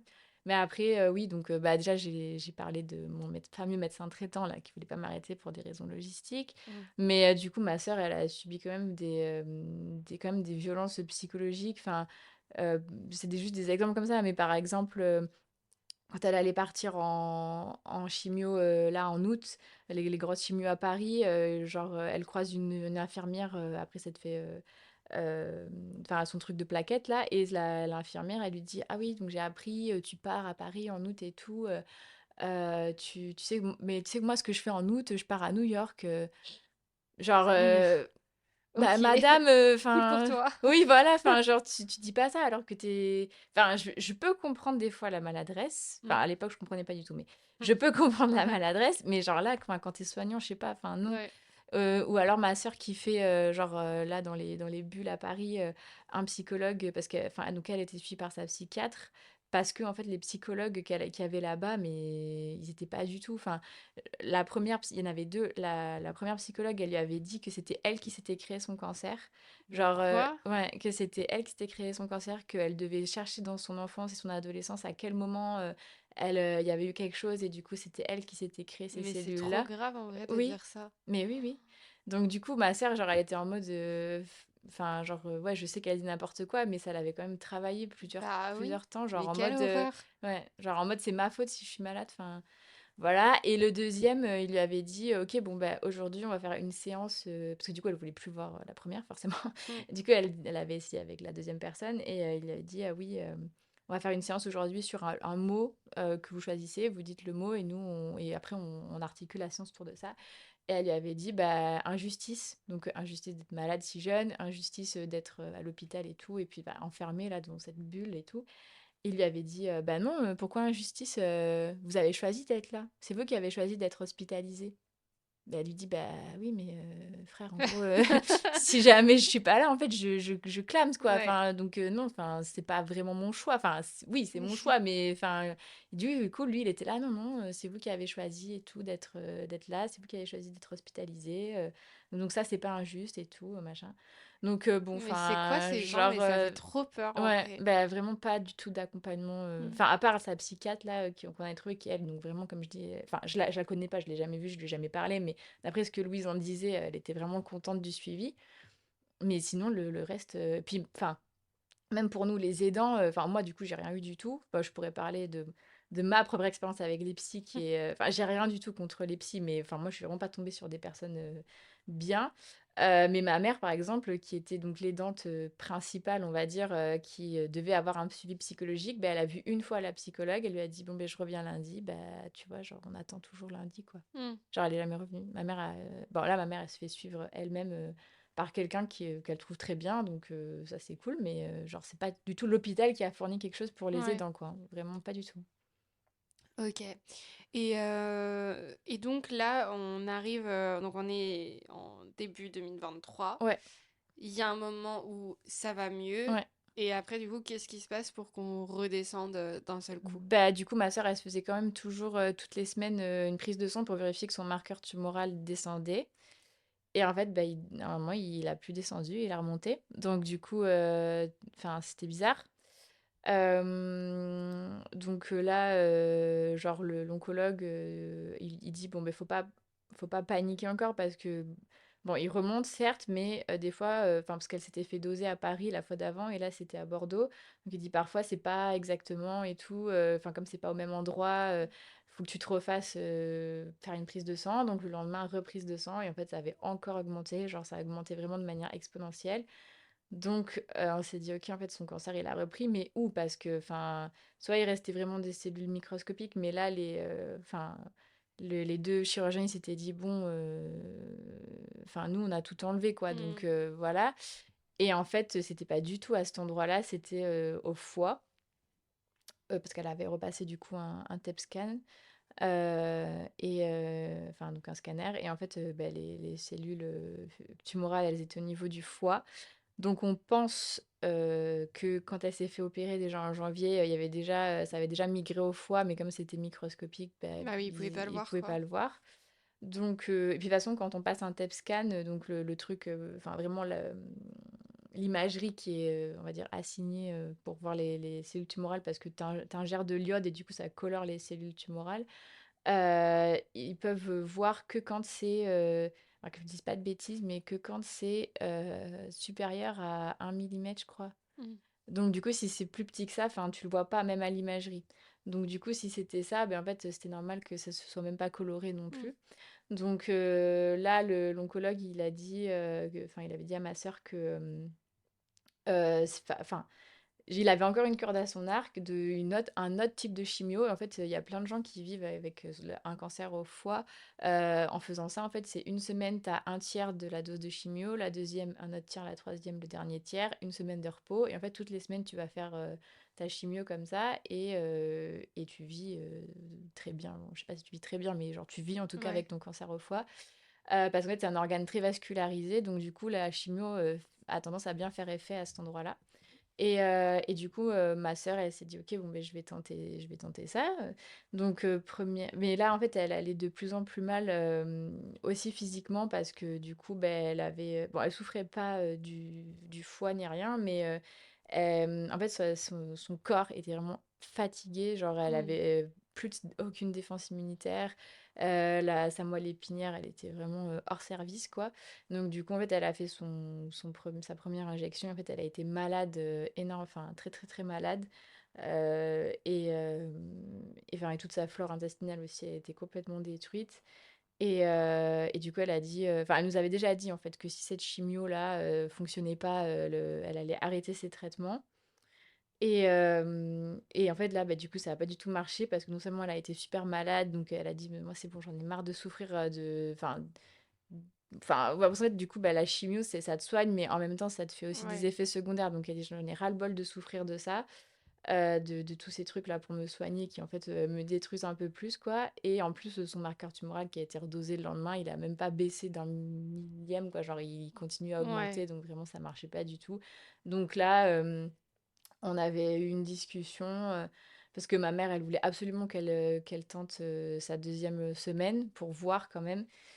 Et moi, je m'étais dit qu'en fait, ma sœur, elle avait tellement pas eu le choix durant tout le temps, en fait, même à partir du moment où elle a eu son cancer, genre, c'était pas son choix non plus. Je me suis dit: «C'est le seul choix qu'elle a, en fait, de savoir ce qu'elle fait elle-même avec, sa vie et avec ses traitements, quoi». Donc si c'est son choix d'arrêter, ben c'est son choix d'arrêter. Du coup, on avait fait une petite liste de questions, genre, ce qu'elle devait vraiment demander à son oncologue, est-ce que lui, ce qu'il en pensait, est-ce que vraiment elle pourrait vivre avec, ce cancer au foie? Est-ce que même si, genre, admettons, son marqueur tumoral descend, c'est pas dit que son cancer il remigre pas ailleurs et tout, enfin voilà. Du coup, elle a eu la discussion avec l'oncologue, moi je l'avais laissé seule. Et en fait, ça c'était le 19 février 2023. Et en fait, lui, il lui a dit que voilà, enfin il allait être honnête, il y avait pas de. Enfin, c'est bon, enfin le cancer était trop fort et que Ouais. ça serait de l'acharnement thérapeutique, quoi. Donc du coup, bah, elle a décidé d'arrêter ses traitements et elle a dit surtout qu'elle voulait pas aller à l'hôpital, même pour les soins palliatifs, enfin, les soins de confort de fin de vie, tu sais, pour pas souffrir, etc., qu'elle voulait le faire à la maison. Donc du coup, bah, voilà, enfin, Mmh. on a mis ça en place avec l'HAD, donc l'hospitalisation à domicile. Et voilà quoi, enfin, c'est Mmh. c'est elle du coup qui a fait son choix, quoi. Et elle vous l'a annoncé comment ça? Bah, elle l'avait déjà dit avant, donc moi je me rappelle, enfin elle avait dit, une fois où j'étais pas à Bordeaux à ce moment-là. Mmh. Je me rappelle, j'étais assise exactement là, Ouais. quand j'étais au téléphone. Et en fait, du coup, j'avais vomi toute la soirée. Moi, parce que moi, en fait, il faut savoir que dès que j'ai un truc, tu vois, genre, c'est mon ventre, enfin, c'est, voilà, Ouais. je sais Ton pas, toutes corps qui mes réagit, émotions, ils quoi, sont ouais. au niveau du ventre. Donc, du coup, j'avais fait que vomir, de tristesse. Mais je m'étais dit, enfin, voilà, je m'étais dit, non, mais c'est bon, l'autre chimio, ça va marcher et tout. Enfin, bref, voilà. Et là, bah, du coup, j'étais à Bordeaux, donc bah, d'abord, elle nous a dit, voilà, enfin, monsieur, machin, il nous a dit ça, enfin, il m'a dit ça, donc moi, j'arrête mes traitements, mais vous inquiétez pas, ça va aller, on va aller à la plage et on va aller manger des crêpes. C'est Mmh. exactement la phrase qu'il nous a dite. Et après, elle est partie s'enfermer dans sa chambre pour annoncer à son petit copain qu'elle arrêtait ses traitements. Moi, j'étais assise à table avec mes parents, du coup, on s'est donné la main comme ça, tous les trois. Moi, j'ai dit: «Bon, on continuera à parler de Louise, on va pas, enfin, ce sera pas Mmh. un sujet tabou et tout», et ils m'ont dit: «Bah non, pourquoi tu voudrais Ouais. qu'on parle plus de Louise et tout?» Du coup, on s'est dit qu'on allait vraiment se retrouver comme 3 couillons, tous les 3, puisque comme je disais, c'était vraiment ma sœur qui mettait la joie de vivre dans Ouais, la je vois. maison. Et puis après, du coup, quand elle a fini de parler à son copain, on est parti dans sa chambre. Il y a Brona qui est venue sur le lit et on a pleuré comme ça pendant je sais pas combien d'heures. En fait, genre Mmh. le temps s'est arrêté, quoi, et on était, tous les 5 là à pleurer, Mmh. et, heu et voilà quoi. Du coup, OK. c'était ça. Et comment s'est passé, l'accompagnement vers la fin du coup? Parce que donc elle a choisi l'hospitalisation à Mmh. domicile. Du coup, vous étiez tous ensemble? Enfin, Ouais. comment Ouais, comment ouais, ça bah, s'est du coup, en passé? fait, elle a pris, après en fait, elle avait, enfin, comme elle était de plus en plus amaigrie parce en fait, il y a eu quand même un petit rebond où elle se sentait un peu mieux. Bon, elle pouvait plus marcher par contre parce qu'elle avait plus assez de muscles dans les jambes, mais elle avait de l'appétit, genre, vraiment, voilà. Donc moi, je passais le plus clair de mon temps, assise à côté d'elle. Et en fait, comme elle était quand même assez amaigrie, elle avait très froid. Donc du coup, elle avait migré dans ma chambre qui est la pièce la plus éclairée de la maison. Du coup, bah, j'étais, sur mon lit, à côté d'elle et tout, puis on faisait des trucs, genre moi je monte parce qu'à l'époque je faisais des vlogs d'écriture, je montais mes vlogs, elle m'aidait à faire des trucs parce qu'elle était super douée en montage et tout. Et puis, il y avait ma grande sœur qui était venue aussi, parce qu'on a une grande, demi-sœur. Il y D'accord. avait, ma nièce qui était venue, on avait fêté l'anniversaire de mon père aussi le 9 mars. Il y avait son copain qui était revenu d'Espagne, donc en fait, il y avait toujours, quelqu'un à la maison et tout. Et puis elle, elle voulait voir plein de personnes en fait, bah, avant de partir. Donc du coup, il y avait Amélie donc, qui était venue, elle avait des copines des Miss qui étaient venues aussi la voir. Et bah, la personne qui avait disparu au début, là, quand je lui avais dit Ah, tu m'as pas dit que tu avais un cancer, machin, qui est miraculeusement réapparu. Ouais. Voilà, mais donc moi j'étais en mode Mais qu'est-ce que tu vas faire? Mmh. Pourquoi tu lui parles? Mais ma soeur, elle était vraiment vachement dans le pardon et tout. Elle voulait voir tout le monde et tout ça, enfin régler ses comptes avec tout le monde avant de partir, quoi. Et du coup, ouais, non, sinon le reste du temps, beh, j'étais à côté d'elle et en fait, du coup, elle dormait ou enfin, genre, au fur et à mesure, elle dormait ou alors elle me parlait ou voilà, enfin, du coup et puis on mangeait ensemble à côté, du coup, parce que ma mère, elle lui portait à manger, du coup, elle me portait à manger aussi. On regardait des films, on faisait des trucs, un peu comme si de rien n'était finalement, alors qu'en Mmh. fait, bah, on savait pertinemment, mais enfin, Ouais. voilà. Et puis après, les personnes de l'HD, elles étaient super et tout. Donc, tant que ma sœur, elle souffrait pas, il y avait rien de spécial en fait. Enfin, ils venaient juste vérifier et tout, que tout allait bien. Puis après, elle a commencé à un peu souffrir. Donc, ils lui ont mis de la morphine, sauf qu'ils l'ont un peu surdosé. Donc, du coup, là, elle avait, genre vraiment du jour au lendemain, elle a complètement perdu la tête. Genre, elle voyait des visions et tout. Et puis après, bon, finalement, ils se sont rendus compte qu'il y avait un peu trop de morphine, donc du coup, bah, ils l'ont baissé et du coup, bah, ça allait beaucoup mieux. Donc Mmh. là, c'était un peu quelques jours drôles parce que du coup, on lui racontait ce qu'elle avait dit et tout. Voilà. Et puis après, elle a organisé elle-même son enterrement aussi. OK. Donc du coup, elle avait choisi ses textes, elle avait enfin, ma mère, comme elle était prof, elle avait toujours gardé contact avec la personne qui faisait le catéchisme à l'école et son mari était diacre, donc du coup, il avait pu, avoir, l'église et un peu faire une cérémonie sur mesure, ça le dérangeait pas du tout. Donc du coup, Louise, elle avait choisi des musiques qui étaient pas du tout des musiques religieuses, mais du coup, il était OK pour les passer. Puis ma sœur, elle voulait pas un truc trop long parce que quand on était petite, on était déjà allé à des Mmh. enterrements qui durent très longtemps et c'est très plombant, donc elle voulait pas du tout ça. Donc du coup, voilà, elle avait choisi ça. Avec mon père, elle avait choisi des textes religieux ou non. Elle-même, elle avait écrit un texte. Elle avait écrit des lettres aussi, une à son copain et une à mon père. Et moi, ma mère et moi, elle nous a dit les choses directement verbalement. Donc du coup, voilà, on a eu une grande discussion où elle me disait ce que je devais faire après quand elle serait plus là et tout. Et c'est là où ça devient un peu Mmh, compliqué oui. pour moi de parler. Voilà. Mmh. Et du coup, voilà, elle nous a dit tout ça. Et après, du coup, enfin, genre, pareil, elle continue à faire de l'humour quand même. Genre, elle m'avait dit comment elle voulait être habillée, du coup, dans son cercueil, quelle image elle allait mettre sur son cercueil, du coup, un peu comme dans Ouais. les séries américaines, tu sais, ils ont toujours Oui, la photo, leur ouais. photo. Donc, du coup, voilà, elle avait choisi sa photo et tout. Enfin, bref, elle a tout organisé. Et du coup, voilà, elle a dit les trucs à plein de monde. Et du coup, après, là, pour le coup, elle a vraiment perdu, elle a perdu la tête, quoi. Enfin, là, de toute façon, elle dormait de plus en plus et elle respirait de plus en plus de manière irrégulière. Et ça, c'est quelque chose qu'on ne sait pas non plus, mais que les personnes qui sont en fin de vie sont vraiment, peuvent avoir des arrêts respiratoires assez longs. Et du coup, moi, comme D'accord. j'étais tout le temps à côté d'elle, ça me faisait des trous dans l'estomac à chaque fois. Ouais, ça devait Mais être horrible parce que ouais, tu sais que ça va arriver et tu sais pas quand en fait. ouais, ouais, Enfin, ouais, ouais. c'est ça. Donc du coup, ça me foutait des trous dans l'estomac à chaque fois. Et voilà, bon, les jours sont passés. Et en fait, on a eu le 18 mars. Et le 18 mars, c'est le jour où on avait eu Brona, donc l'année d'avant. Et du coup, je sais que c'était hyper important pour Louise de fêter le jour des 1 an qu'elle avait son bébé chien. Sauf que bon, elle était vraiment pas dans un bon état. Je sais même pas en fait si elle s'est vraiment rendue compte et tout. Mais en tout cas, j'ai des photos où elle est éveillée avec son Mm. chien sur son lit et tout. Et puis après, du coup, on arrive donc au 19 mars, le jour où elle est partie. Et en fait, le matin, elle a fait un gros malaise, en fait, parce que bah, toujours son caractère, genre, elle voulait vraiment continuer à faire les choses elle-même. Et Mm. elle avait décrété qu'elle voulait aller aux toilettes toute seule, sauf que, bah, comme je disais, elle avait plus de force dans les jambes. Donc, en Ouais. fait, elle était tombée et tout. Enfin, bon, c'était c'était vraiment branle-bas de combat le matin, mais bon, après, il y a l'HAD qui est arrivé, ils l'ont bien réinstallé, ils lui ont remis la petite pompe à morphine et tout, ils lui ont mis un petit... parce que ma mère, elle dormait avec elle, en fait, la D'accord. nuit pour être sûre que bah, elle parte pas en pleine nuit toute seule, quoi. Mm. Et en fait, ma mère, elle a dit qu'elle avait été très agitée la nuit, bizarrement, alors que cette nuit, elle n'était pas du tout agitée. Et là, du coup, enfin, bref, ça allait mieux. Il a mis un petit sédatif pour un peu la calmer parce que c'est vrai qu'elle était très agitée et tout. Puis à un moment, elle s'est réveillée. Genre, elle a fait oh là là, quelle matinée ou un truc comme ça. Genre, elle avait l'air hyper consciente en fait, de tout ce qui s'était passé. Et du coup, après, ben, comme ça allait bien, entre guillemets, genre son petit copain, il est parti parce qu'on l'avait appelé pour lui dire qu'elle était tombée, qu'elle avait fait un malaise et tout. La Shadé est partie. Mon père, il est parti promener Brona, le petit chien et tout. Et moi, du coup, je suis restée dans la chambre avec elle. Et ma mère, elle me dit, bah, écoute, parce que moi, du coup, avec tout ce qui s'était passé le matin, j'avais pas mangé, enfin, j'avais même pas petit-déj, quoi. Donc, elle me dit, écoute, moi, je vais prendre mon café et tout. Et après, on échange. Genre, moi, je resterai avec Louise et tout ça. Et toi, après, tu vas manger.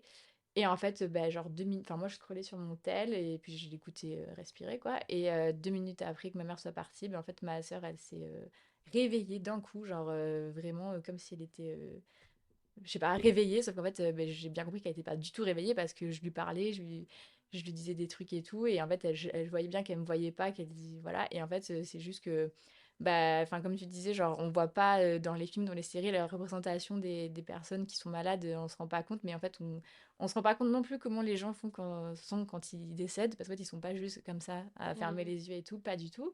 Donc du coup, bon, je vais passer les détails, mais en gros, j'ai su que voilà, c'était le moment où elle était en train de partir. Donc du coup, j'ai hurlé. Ma mère est arrivée en courant. Et du coup, en fait, bah, genre, après, elle est... Enfin, genre, c'est pas d'un coup, c'est pas bref, genre, tu vois. Et elle s'est éteinte petit à petit. Et du coup, bah, on était avec elle. Mais genre, vraiment, le moment où elle est partie, j'étais toute seule, quoi. Et Ouais, ça a dû j'étais être dur tellement... pour toi de te trouver toute seule avec elle à ce moment-là. Ben, en fait, non, pas tellement. Enfin, Ouais, je sais qu'il y a plein de... Enfin, parce qu'après, j'ai vu des psys et tout, où je racontais... Enfin, ou des hypnotiseuses, pardon. ouais. Enfin, par l'hypnose et tout, en me disant, ah, est-ce que c'est Un une scène... trauma ou Ouais, est-ce que pas, c'est ouais. un trauma ou pas? Pas du tout, en fait. Genre, Ok. vraiment, j'étais même pas contente, mais enfin, je voulais vraiment pas qu'elle parte et que je sois pas là, en fait. Genre, Ouais. vraiment, c'était ma hantise. Et du coup, finalement, genre, évidemment, c'est pas une scène qui me fait plaisir à y repenser, tu vois, mais en vrai, je suis contente, en fait, d'avoir été là, vraiment, Mm. tu vois.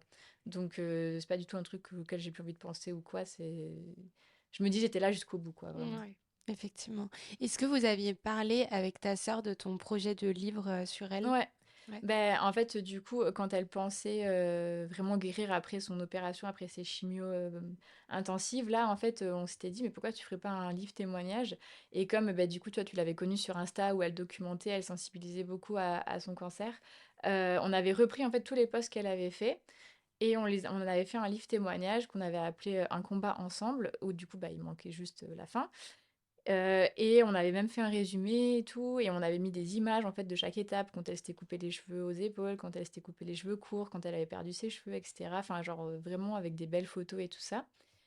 Et donc du coup, il y avait ça qui était là. Et moi, j'avais envie d'écrire un roman bah, sur les aidants, sur le rôle des aidants. Et j'avais déjà commencé à l'écrire et tout, et ma sœur avait lu le début. Et en fait, quand on a su qu'elle était condamnée, ben justement, dans la discussion, là, je lui avais dit, est-ce que je peux reprendre ce que tu as fait? Je vais en faire un roman à deux voix avec ben, la personne qui est malade et sa sœur, etc. Du coup, elle m'avait dit oui. Je lui avais demandé comment elle voulait s'appeler dans le livre. Donc, elle avait dit qu'elle voulait toujours s'appeler Louise. Comment je voulais que ben, Brona, donc son chien, s'appelle. Et du coup, elle m'avait dit ben, Brona. Donc, du coup, voilà, on avait parlé de ce projet-là. Et je lui avais dit que du coup, ben, non seulement je ferais ça pour porter sa voix, pour porter son message. Et que du coup, ben, enfin, en fait, pour moi, ma sœur, c'était vraiment ma star. Enfin, de toute façon, genre, c'était vraiment, tu vois, un peu la fierté de la famille. Bon, c'est peut-être un peu, genre, superficiel, mais genre, vraiment, elle est tellement belle. J'étais là, mais vraiment, c'est notre trophée, tu vois, de la famille, tellement elle est jolie et tout. Et puis, enfin, donc, drôle et bref, intelligente, tout ça. Et du coup, j'étais en mode, voilà, enfin, c'est elle, c'est elle qui représente la famille Giraudot, quoi. Et je la prenais tout le temps en photo, tout le temps quand elle était petite et tout. Et je pense que c'est pour ça, enfin déjà, elle avait un don pour poser, même petite. Et pour moi, genre, c'était vraiment, genre, elle allait briller, tu vois. Donc je me suis dit, genre, c'est pas parce que son cancer, bah, il a fait ça que, genre, elle va pas briller, quoi. Donc Mm. du coup, voilà, c'était important pour moi qu'elle soit l'héroïne d'un roman parce que écrire, c'est ce que je sais faire de mieux depuis que je suis petite. Alors non pas que je sois vraiment une super grande écrivaine, mais genre, vraiment, c'est comme ça que j'arrive le mieux à m'exprimer, tu vois. Et je me suis dit, les paroles s'envolent, les écrits restent. Donc même si voilà, bah, elle est plus là et moi un jour je serai plus là et tout, bah, au moins le livre il va rester. Donc déjà ça c'était hyper important pour moi. Et après je me suis dit je vais prendre toutes les occasions pour parler d'elle de toute façon parce que j'ai pas envie qu'on l'oublie quoi. Enfin Mm. genre c'est anormal ce qui s'est passé donc voilà je veux tout faire pour essayer de contrer ça et en même temps faire un truc utile parce que comme je disais genre vraiment je me sentais tellement impuissante tu vois là j'ai l'impression de faire des trucs utiles donc du coup c'est pour ça bah, quand tu m'as proposé pour le podcast merci d'ailleurs je me suis dit, C'est là, normal. je vais saisir l'occasion, le livre, je vais saisir l'occasion. Dès qu'on me demande de venir parler de Louise, de l'accompagnement pour les cancers, de ça, j'y vais ben, pour parler d'elle, quoi, pour pas qu'on l'oublie et pour que sa voix, elle soit entendue parce que, ben, enfin, comme voilà, j'ai raconté, elle a tellement souffert que je me dis, bah, c'est pas pour Mm. disparaître dans l'oubli ou qu'on en fasse quelque chose de tabou ou quoi, tu vois, Mm. et voilà. Ok. Et toi, comment est-ce que tu vas maintenant, plus d'un an après? C'est quoi tes sentiments, tes émotions par rapport à tout ça? Bah, moi, c'est très compliqué. Genre, j'essaie vraiment de garder la tête haute parce que bah, je me dis, voilà, enfin, j'essaie de prendre exemple sur Louise qui a toujours été forte, qui, genre, à 23 ans, elle a décidé d'arrêter ses traitements, elle savait qu'elle Mm. allait décéder, genre, elle a organisé son enterrement, elle a vraiment, enfin, genre, il y a eu des moments où elle était pas bien, mais en soi, elle s'est tellement peu plaint, enfin, je veux dire, c'est. Enfin, comparé à ce qu'elle a vécu, je veux dire, elle a vraiment quasiment rien dit. Donc voilà, j'essaie de faire ça. J'avoue, quand elle est partie, j'ai eu vraiment beaucoup d'idées noires en mode bah, je vais aller la rejoindre et tout. Mais bon, je me suis dit que s'il y avait un au-delà, genre j'allais arriver, elle allait me dire mais qu'est-ce que tu fous là? Genre elle allait me foutre trois baffes dans la gueule. Enfin, je pense qu'elle allait m'en vouloir. Elle allait me dire moi je voulais vivre, toi tu fais quoi? Genre Mm. vraiment. Donc bon, je me dis voilà, faut que j'avance. Genre je sais ce qu'elle m'a dit du coup de faire. Enfin, de continuer à écrire, de continuer à faire du sport parce qu'elle voyait que ça m'épanouissait. De prendre sa garde-robe parce qu'elle m'a dit tes habits à toi ils sont trop moches enfin genre Toujours le petit oui mot pour faire oui plaisir. toujours donc voilà enfin bref elle m'avait aussi dit genre enfin, sur qui je pouvais compter sur qui je pouvais pas compter selon elle machin enfin du coup bon j'essaie de prendre ces directives de Mm. continuer à faire des voyages donc même si c'est dur tu vois j'essaie vraiment d'avancer après je t'avoue que en fait c'est vraiment moi enfin je pense que les personnes elles vivent leur deuil de manière très différente mais genre c'est un peu ça reste quand même un peu bizarre tu vois genre de me dire en fait c'est ça ma vie parce que genre pour moi c'est enfin genre ma vie sans ma sœur ça existe pas donc du coup en fait enfin là tu vois ça fera un an le 19 mars là on est le 2 ça fera un an donc qu'elle est plus là. Genre, le temps est passé à une vitesse. Genre, enfin, et en même temps, je me rappelle plus trop de ce qui s'est passé. Enfin, genre, c'est un peu du coton, en vrai. Mm. Genre, vraiment beaucoup de brouillard. Et genre, et c'est vraiment en dents de scie. Genre, en mode, il y a des périodes où ça va à peu près, des périodes. Enfin, même si, tu vois, genre, mon ça va d'avant, il était là. Mon ça va de maintenant, il est là. Genre, c'est plus du tout le même ça va. Mais je dois le dire, tu vois, il y a des moments où ça va à peu près, il y a des moments où ça va pas du tout. Bon, là, on est dans une période où ça va pas du tout. Et où je pleure beaucoup et où, tu vois, des fois, je regarde des vidéos, des trucs comme ça et du coup, je me rends compte, en fait, à quel point, genre, le cancer, ça l'avait changé et tout. En fait, moi, je m'en rendais pas compte. Du coup, je m'en veux et genre, beaucoup de culpabilité d'être la personne qui reste. Pourquoi c'est moi? Genre, pourquoi enfin, genre, dans l'ordre des choses, bon, déjà, mes parents, voilà, ils sont encore plus enfin, c'est pas qu'ils sont plus dévastés, mais genre, ils sont dévastés d'une autre Oui. manière parce que tu perds pas ton enfant, normalement. Mm. Mais tu pas censé perdre ta petite sœur non plus. Donc du coup, Mm. surtout qu'en plus, bah, genre, elle venait juste d'être élue Miss, avec son petit copain, ça faisait genre 5 ans qu'ils étaient ensemble, enfin genre elle venait de commencer son master parce qu'elle avait un peu galéré à trouver les études qui lui plaisaient avant et tout. Et moi je me disais, mais moi c'est bon, genre, bon, même si j'étais au tout début de la relation avec mon copain, mais tu vois, enfin en soi, j'étais là, moi c'est bon, je suis lancée dans la vie, genre elle vient juste de se trouver et bam, le cancer, Mm. quoi, enfin. Du coup, bon, enfin, ça, voilà, ça me saoule, vraiment. Et du coup, bah là, enfin, après, voilà, je me raccroche à ça, genre, je me raccroche à mon livre. Je me dis que je fais des trucs utiles, je me dis que voilà, c'est ce qu'elle m'avait dit de faire. Et genre, je pense que ce qui m'aide en soi vraiment le plus, j'ai toujours ce truc de vivre dans le futur. Donc du coup, en fait, c'est pas forcément bien. Enfin, pendant la maladie, genre, j'étais beaucoup à anticiper les trucs et tout. Donc ça, c'est, enfin, toujours en train de stresser à l'avance pour des trucs. Mais genre là, au moins, tu vois, genre, je me dis, ok, bah, il y aura la sortie du livre. Il y aura les dédicaces, il y aura ci, il y aura ça, il y aura mon prochain livre et tout. Et comme elle m'a dit de vraiment continuer à écrire, parce que faut savoir que du coup, elle me lisait depuis que genre j'écris, genre depuis que je sais pas, j'ai 14 ans. Ma sœur, elle adorait lire mes Mm. histoires et tout. Je me dis, bon, ben voilà, écrire, c'est un truc qu'on s'est dit, donc c'est ce que je fais. Donc voilà, enfin, du coup, j'essaie de voir comme ça un peu plus loin pour faire des trucs, pour planifier des trucs Ouais. et avancer, me raccrocher à ça, parce que sinon, je dépéris, quoi. Enfin, Mm. vraiment.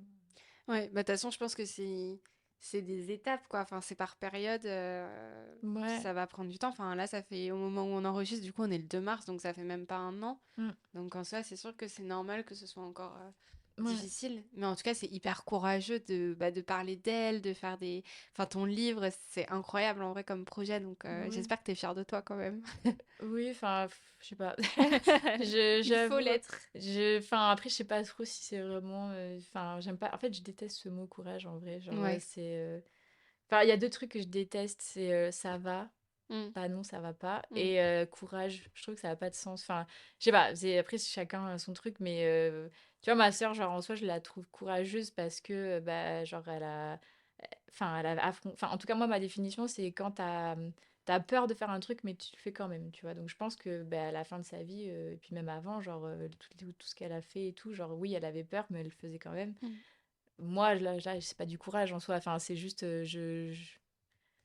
j'ai pas peur en soi, genre juste j'essaie d'avancer, tu vois. Donc c'est pour ça que j'arrive pas trop à m'associer Ouais, je peux comprendre. cette caractéristique, mais enfin cette qualité, disons. Mm, Ouais, enfin en tout cas en tout cas ce que j'essaie de faire, c'est vraiment de faire au mieux pour Louise et genre tu vois, on était très fusionnels, très voilà, à se soutenir l'une l'autre. Donc je me dis pas parce qu'elle est dans une autre sphère ou plus là mm. que je dois arrêter quoi en fait. Ouais, c'est sûr. Et du coup, Voilà. tes projets pour plus tard, c'est quoi? Bah, du coup, c'est de continuer ça. Enfin, genre, voilà, enfin, j'espère sortir d'autres livres sur d'autres sujets. J'ai beaucoup aimé l'expérience, si on se détache complètement du sujet du livre, j'ai beaucoup aimé, du coup, utiliser les mots pour dénoncer des choses ou pour sensibiliser à des choses. Donc, j'ai pour projet d'écrire un autre livre là que j'ai commencé qui dénonce d'autres choses. Donc, enfin, là, c'est pas en rapport avec ma petite sœur, mais c'est des trucs que j'ai vécu quand j'étais en école d'ingé. Et puis aussi pour parler des troubles du comportement alimentaire que j'avais eu quand j'étais plus jeune et des violences sexistes et sexuelles, etc. Donc du coup, ça c'est un truc que enfin, j'ai beaucoup aimé utiliser les mots pour faire ça. Donc ça c'est mon nouveau projet. Et du coup, bah, continuer à écrire et surtout continuer à sensibiliser et à porter la voix de Louise. En fait, enfin, c'est mon premier livre, je trouve qui sort. Je trouve qu'il est super significatif. Et même si les autres, ils auront, tu vois, d'autres saveurs différentes. Parce que là, du coup, en fin d'année, j'ai un autre livre qui sort, qui est une romance lesbienne que j'ai écrit à quatre mains avec une amie. Genre là, tu vois, ça sera plus festif en soi parce que c'est un truc qui se passe à la plage. Ouais, good Genre, vibes. voilà, c'est ça. Du coup, ce sera pas du tout la même sortie. Mais en tout cas, enfin, ce premier livre, moi, je veux qu'il... Enfin, tous, bien sûr, mais je veux dire, celui-là, il a vraiment une saveur particulière. Et du coup, je veux qu'il soit le plus connu possible et qu'il aille le plus loin possible parce que c'est le livre de Louise, quoi. Mm. Donc voilà. Ok, bah c'est ce que je te souhaite, Ben, vraiment. merci, Je c'est te le gentil. souhaite du fond du cœur et je suis sûre que ça va très bien marcher. Et effectivement, je pense que c'est un livre qui va vivre hyper longtemps parce qu'en soi, le sujet que tu abordes, il est intemporel. Donc Oui, oui. voilà, c'est un très beau projet, donc bravo à toi. Pour terminer cet épisode, je vais finir du coup par ma question signature. Donc, over the rainbow, ça veut dire au-delà de l'arc-en-ciel. Donc, c'est une notion d'espoir. Je sais que là, le sujet est vraiment difficile, mais si on doit terminer sur une notion plus positive, inspirante, un mot de la fin, voilà, plutôt plein d'espoir, qu'est-ce que tu aimerais dire pour finir cet épisode? Bah, du coup, il y a deux choses qui me sont venues, donc je vais dire les deux si tu Oui, m'autorises. bien sûr. Du coup, je dirais bah, ce que je dis, enfin, comment on appelle ça, la dédicace de mon début de roman, que du coup j'ai vraiment dédicacé à Louise, mais du coup que j'ai aussi dédicacé à toutes les personnes qui se battent contre la maladie. parce que je trouve que dans la société, on met beaucoup en avant, et ça peut être bien, tu vois, c'est inspirant aussi, mais les personnes qui se disent guerriers, guerrières parce qu'ils vont à la salle de sport, parce qu'ils sont sur les plateaux de télé, parce qu'ils sont connus alors qu'ils venaient de milieux pas forcément, tu vois, simples. Mais je trouve ça hyper bien, hyper inspirant, mais pour moi, les vrais guerriers, les vraies guerrières de ce monde, c'est les personnes qui se battent contre la maladie, tu vois, et qui gardent la tête haute et qui gardent toujours espoir, du coup, en la guérison. Et du coup, ça, c'est hyper important pour moi de faire passer ce message. Et après, deuxième chose, c'est que bon, moi, je suis, du coup, comme je disais, j'ai fait maths spé, je suis hyper cartésienne. Pour moi, c'était très dur aussi parce que, genre, dans ma tête, tu mourais et voilà. Enfin, en fait, genre, il y avait rien après. Je suis pas, enfin, j'étais croyante, je suis plus croyante parce que pour moi, bon, après, c'est un autre débat, mais genre, je me dis pourquoi ça serait arrivé à ma sœur si vraiment il y avait un Dieu et tout. Mais bon, ça, c'est chacun. Voilà, je sais qu'il y a des gens qui voient pas du tout les choses comme ça et c'est ok. Mais en fait, j'ai tellement de signes. Genre, ma sœur, elle m'avait dit que si je faisais de la merde, je recevrais des trucs sur la tête. Et en fait, c'est vrai, à chaque fois que je fais un truc que je sais qu'elle aurait pas validé, enfin, je le sais au fond de moi, genre, je me cogne dans un truc, j'ai un énorme bleu, je me prends des trucs dans les dents. Enfin, Ouais. bref, genre, je me dis, mais ça, c'est sûr, c'est ma sœur qui m'envoie des Des pics petits de taquets là. comme ça. Ouais, et ou alors, genre, là, mes parents, ils étaient partis en voyage, hyper compliqué pour eux parce que bah, ils avaient pas du tout la tête à être heureux à voyager, mais ma sœur, elle leur avait dit vraiment, vous continuez à voyager et tout. Donc, ils sont partis, et genre, tous les matins, ils passaient devant une barque où il y avait écrit Louise dessus en peinture. Enfin, genre, il y a 10 000 prénoms, tu vois, c'est trop bizarre qu'il y ait écrit Louise. Ou moi, hier, là, qui ai fait mon shooting, je l'ai mis sur Insta, le café en face, il s'appelait Louise. Enfin, je savais pas, Ouais. tu vois. Enfin, du coup, bon, peut-être que c'est juste moi, en fait, c'est ces trucs pour me rassurer moi-même, mais genre, tu vois, ça me fait du bien et je me dis, en fait, que voilà, elle est toujours là et qu'elle me regarde faire, quoi. Trop Voilà. bien. Bah merci, c'est une belle façon de finir l'épisode. Merci beaucoup d'être venu raconter ton histoire. C'était un épisode touchant, Bah, mais avec plaisir. c'était vraiment important de le faire et tu l'as vraiment très bien fait.